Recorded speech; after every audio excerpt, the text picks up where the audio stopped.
I am going to call to order the 2,494th meeting of the Darien Police Commission. We were in executive session where we interviewed promotional candidates for the position of sergeant. We are now out of executive session into public session, and our first order of business is to accept the minutes of May 29th. I'll make a motion to accept. I will second. Anything?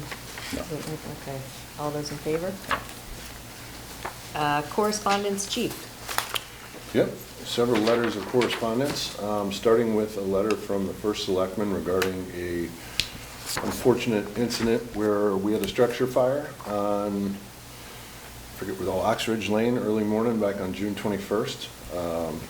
The first selectman was very impressed with all emergency responders, how they acted and how they kept the damage to a minimum. And one particular line here in his letter that I took note of was that he was immensely proud to see the quick, efficient, and seamlessly coordinated response from our town's 3 fire departments, Norotan Heights, and Darien, the Darien Police Department, Darien EMS, the Buildings and Fire Marshal Office, Emergency Management, and our regional state partners, including Eversource, Southwest Regional Communications Center, which is also known as CMED, and the State of Connecticut Department of Energy and Environmental Protection. So this particular fire, I think the Commission knows, involved a Tesla battery, substantial damage to the house, but you can see when we have a structure fire, it involves a lot of different agencies and partners from town. So that was nice that he recognized that.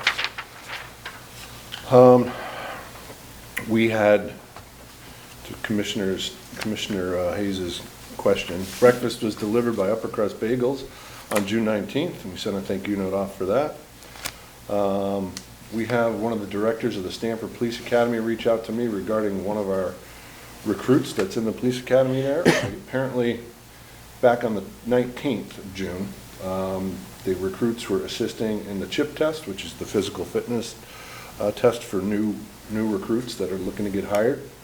And unfortunately, one of the candidates collapsed during a run, and recruit Catigan, if you remember, has some significant medical experience, and on his own responded and helped that individual and kept them safe and at least stabilized them. So that was nice that the Stamford Police Academy recognized recruit Catigan.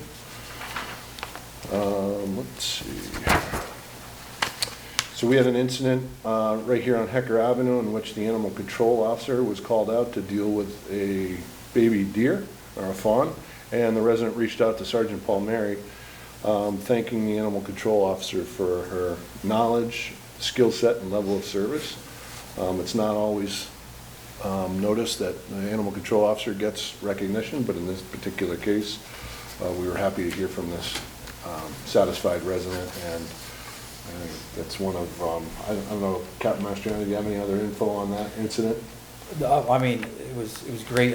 It's no surprise that, she goes out there and conducts, this type of professionalism for the residents. So, not surprised to see that. And I also like to point out that she finished her first 6 months, so her probationary period is pretty much done at this point. So I'll be recommending to Human Resources that she is all set, good to go. So. Yes, her schedule is quite busy during the day, and there's a lot of needs for animal control officers, so we're happy to have her on board for as long as we've had her. And she even fought through a couple of on-duty injuries, right? And she's back up to steam, so we're thankful and wish her the best. Another email came from an individual. I don't even know if it was a town resident, it doesn't say, but her daughter was involved in an accident and her daughter was at fault. And a young driver can be very traumatic. Actually, it's traumatic for anybody to be involved in an accident, but this citizen recognized that not only was the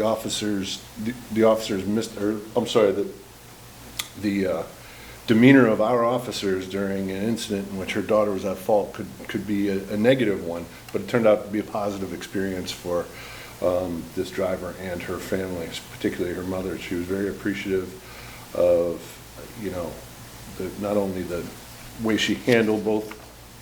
I'm sorry, I underlined one line here that I wanted to. Her delivery of information and managing the scene gave me comfort. I appreciated how she handled my daughter who was at fault in a kind and factual manner.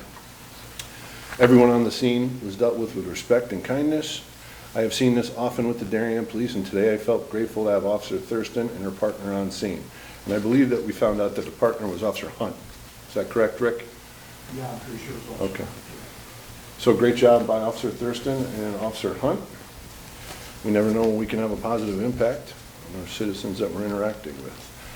And then lastly, under correspondence, is the Kippet family delivered ice cream and brownies on the 4th of July. So once again, sorry, Commissioner Hayes, we failed to notify. Call me out in public session here. That's it for correspondence. Excellent. Department activity, Catherine? Okay, this is for the period of May 29th to July 9th. Some notable incidents.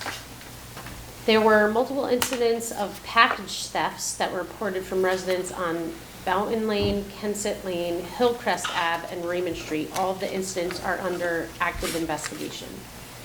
In April of 2025, an officer attempted to stop a vehicle for motor vehicle charges, and the operator fled the scene. The subject was later identified as a Norwalk resident, and an arrest warrant was granted by Stamford Superior Court. On June 4th, the subject was arrested by Norwalk and transported to Darien Police custody. In January of 2025, officers responded to a report of a stolen vehicle at a Deepwood Road residence. The vehicle was later recovered in Elizabeth, New Jersey. A suspect was identified and apprehended on June 9th in New Britain by Darien Police in collaboration with Greenwich and the Connecticut State Police. Following the subject's transport to headquarters, he was processed and issued a $75,000 bond. On June 12th, a patrol officer conducted a motor vehicle stop on Woodway Road after observing an equipment violation. The operator had a suspended license and the vehicle was unregistered. During the stop, officers observed several bags of marijuana near the center console, and during a search of the vehicle, officers located over 1 pound of marijuana packaged in 15 separate bags, narcotics and paraphernalia consistent with drug distribution. The subject was arrested and transported to headquarters for processing and released on a $5,000 bond. In March of 2025, officers responded to a larceny complaint at the Darien YMCA where a victim reported the theft of cash and credit cards from his locker. The stolen credit cards were later used for a large fraudulent purchase in Greenwich. Investigative efforts identified a Woodside, New York male subject as the person who was linked to similar crimes across multiple states.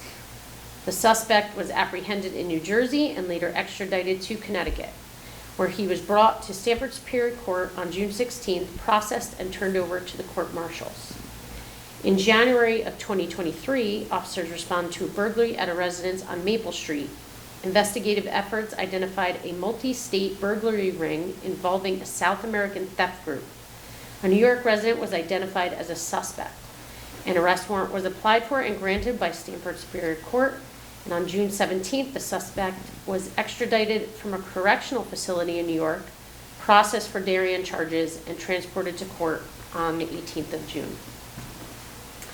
Statistics during this time, there were 4 domestic disturbance incidents, 3 domestic violence incidents, 11 identity theft incidents, 2 stolen motor vehicles, both unlocked with the keys inside, 62 motor vehicle accidents, 3 with injury, 2 involving a pedestrian or bicyclist, and 13 on private property.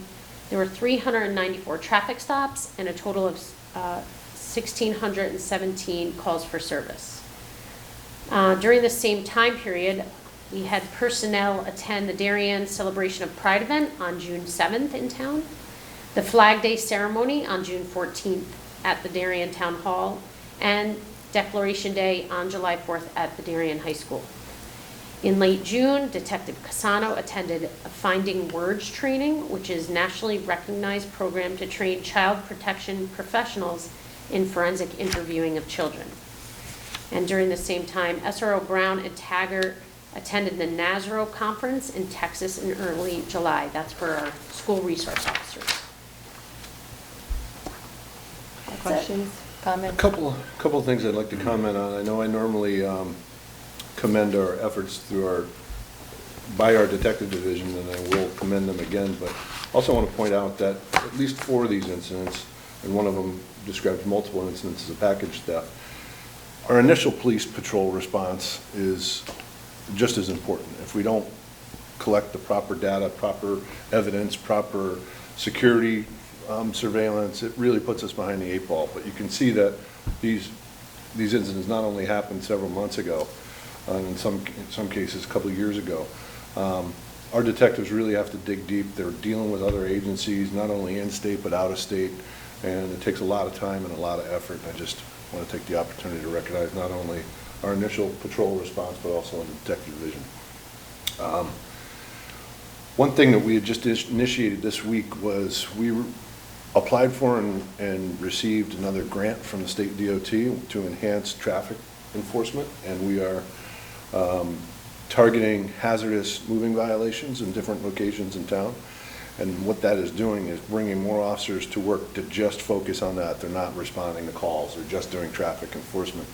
And in the last 4 days, we've had 105 traffic stops. Oh, this is part of the grant already? We Yeah. started it? We Okay. started it on Monday. 105 traffic stops, and most of those were where infractions were issued.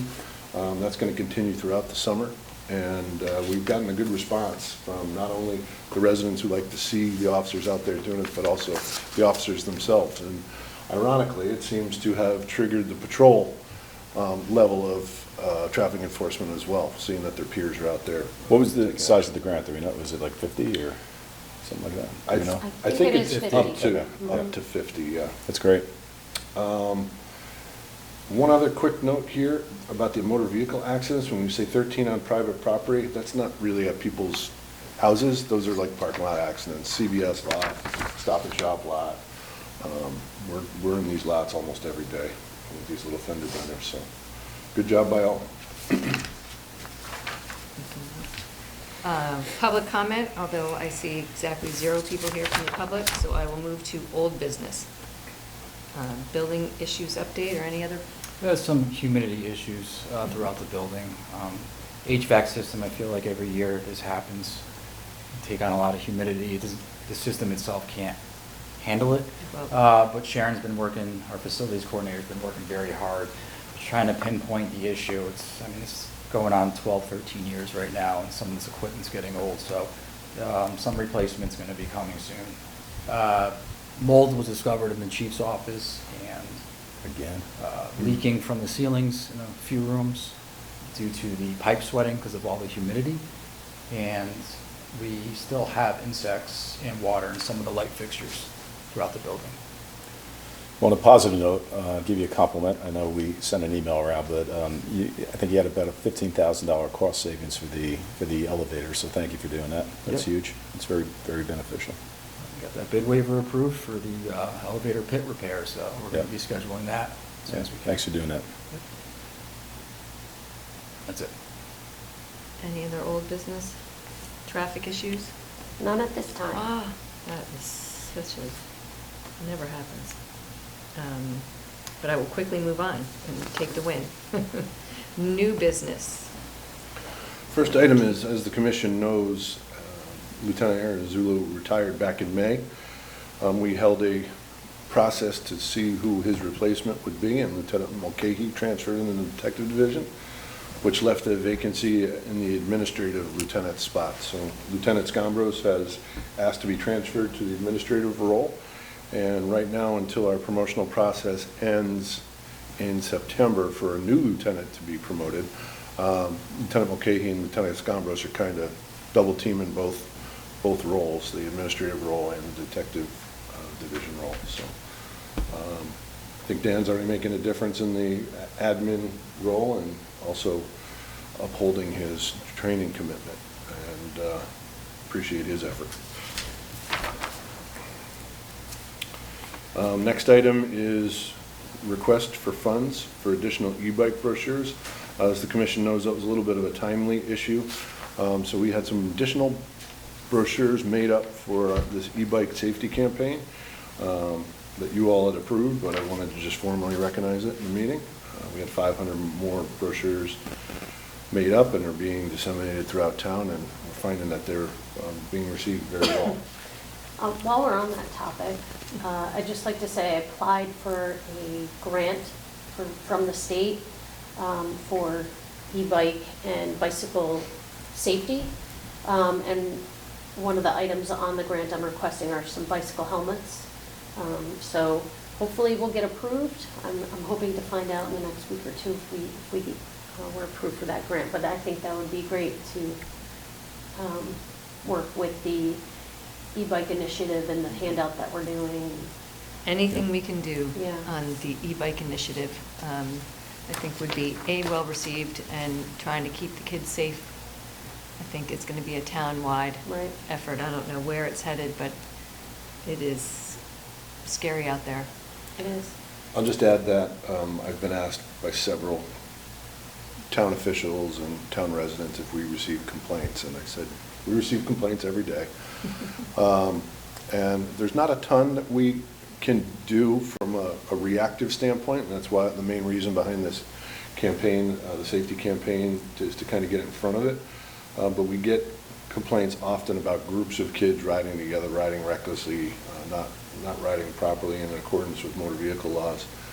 So not only our patrol officers, but our traffic division make regular contacts with kids, whether they're correctly riding or they're incorrectly riding, and enforcement action is taken where needed, but that's not really our focus. Our focus is more of the awareness and the education component. I believe the commission knows that we're working with the police union and partnering with Heights Pizza, and the officers have coupons in their patrol vehicles that when they see good riding behavior, proper riding behavior, and you're a youth-aged citizen, they're handing out coupons for free slices of pizza. So we're doing our best. Now that school's out, we're seeing a lot more out on the road, but that just means we're making more contacts.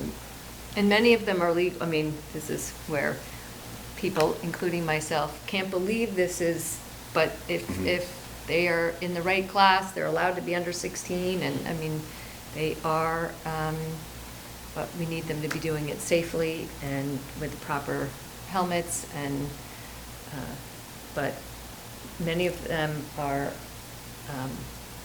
not doing what they're supposed to be doing, but many of them are allowed to be doing this, so we just need them to do it safely. Well, we're also aware that some of these kids, it's very easy to modify these bikes, and they're bypassing safety protocols that are mandated, and it's making them go a lot faster. So they're not supposed to go over 28 miles an hour, but I'm sure we've all seen them. It looks like they're going exceeding that limit. So. Well, and as a mother, even 28 miles an hour is not always advisable, but we all need to chip in, and the parents can help out, and we would appreciate, it's a group effort to keep them safe. Okay, next item. I've been in contact with Chief Shaw of the Stamford Police Department based on a recent incident that went through several jurisdictions, both in-state and out-of-state, and ended in their town. He's reached out and requested that we enter into a memorandum of understanding and allow them access to our main radio frequency. And he's asking that we be given the ability to monitor their main frequency too. The level of interoperability, in my opinion, can never be too strong. There can never be too many ways to be able to communicate with our neighboring agencies, and I think it's a good idea. So I don't believe it's something that the commission needs to vote on, but I wanted to just advise that. It's still encrypted. Still encrypted, yeah. Okay. Basically, we'll give them the coding to hear our frequency, and not monitor. So there's a difference. It's not going to be like we're monitoring Stanford's and they're monitoring ours, but when they need access to Darienne's main frequency and we need access to Stanford's main frequency, we're going to have the ability to be able to do that. And not just listen, you can communicate as well? I if you need- believe if so. you You're need going to be able to Okay. communicate, so we're going to have to come out with some protocols and when not to use that. Captain Adema and I had a meeting with Detective Casano, who, as you know, kind of took over our radio hardware and software kind of effort, and he's reached out to the captain in Stanford, who's kind of spearheading that project as well. In terms of best practice, are we considering maybe doing that with Norwalk as well as New Canaan? We already Or- can hear Norwalks. We can? Yeah, Okay. that's been kind of long-standing. New Canaan, at this stage, we can only communicate through the hotline. Okay. And all the reason why it's just not streamlined is every jurisdiction has different hardware, different brands, different software they're using. Oh, is that right? So otherwise, I think it would have been done. It would have been nice to have that ability to communicate on each other's frequencies. Looking to improve it wherever we can. Indeed. Let's see, so as we started to speak on, we have our open house coming up and also our 100-year anniversary. Captain Hidema has worked closely with the coin company that we use for challenge coins, and we've designed a new commemorative 100-year challenge coin, and we'd ask that the commission approve funds up to $2,900 for the coins out of the false alarm fund. Have you considered matching patches, or no? We did, we talked about it. We didn't know how that would really work. We didn't know if we would want to change our uniform patch altogether. Would it just be the month that we had the, would it just be the month that we were having the kind of event? Yeah. And then there's a significant uniform cost if we had to change everybody's patches, because everybody's issued several shirts and several jackets, and we'd have to change that all out. Oh, it's So not, you can't attach them? some of our officers have uniform Detachable. shirts with Velcro, so we can use our special. Well, I thought everybody had that, okay. Yeah. Oh, good. Not at this Not stage. everyone. So that could be a significant cost then? Yeah. Okay, got it. But it's a thought. So I had asked the commission to approve up to, I mean, the figure here is $2,885. We just call it $2,900 for the commemorative coins. So moved. Second? Any other questions? All those in favor? Aye. Okay, thank you very much. And the date of the open house is September? September 6th. 6th, okay. And then the last item under new business, as the commission knows, once we have a new supervisor in place, we like to partner with Roger Williams University, and we send them up to a 2-week first-line supervisor course. We've been doing that for many years, and the commission's always been benevolent in allowing funds from the false alarm account. And I ask that the commission approve up to $4,600 for the first-line fall session at the Roger Williams University to come out of the false alarm fund, and to allow Sergeant Benedetto to attend that program. So moved. Second? Well spent. All those in favor? Aye. Okay, well, we are a special meeting, so we've come to the end of our agenda, except for setting our next. We are the 10th. I know vacation time in August is going to be dicey. Is it August 10th, is that it, Rick, or? It would be the 7th or the 21st. So I'll be away the 7th, if you want to just move to the Or the 21st, or 21st, whatever works. all right. Yeah. That's 1, 2, 3, 4, 6 weeks, but let's hope summer is slow. I don't believe I'll be here. The 21st? Not the 21st, no, I'm away on vacation. How about the 14th? Are you back? You've gone those 2 Yep, weeks. I'll be back. I'll be on vacation, but I'll be here that week. I'm not sure I will be, but let's call it for the 14th. Okay. Let's make sure Commissioner Cunningham can be here. I may be here, but I might not be. So if he can be here, then we're good to go. Perfect. I don't want to wait too long, because we'll be coming up on our open house, and there just We may might have be, something to vote on for. there Yeah. may be things. Okay. So I'm going to call it for the 14th. Sounds good. With that, we are adjourned.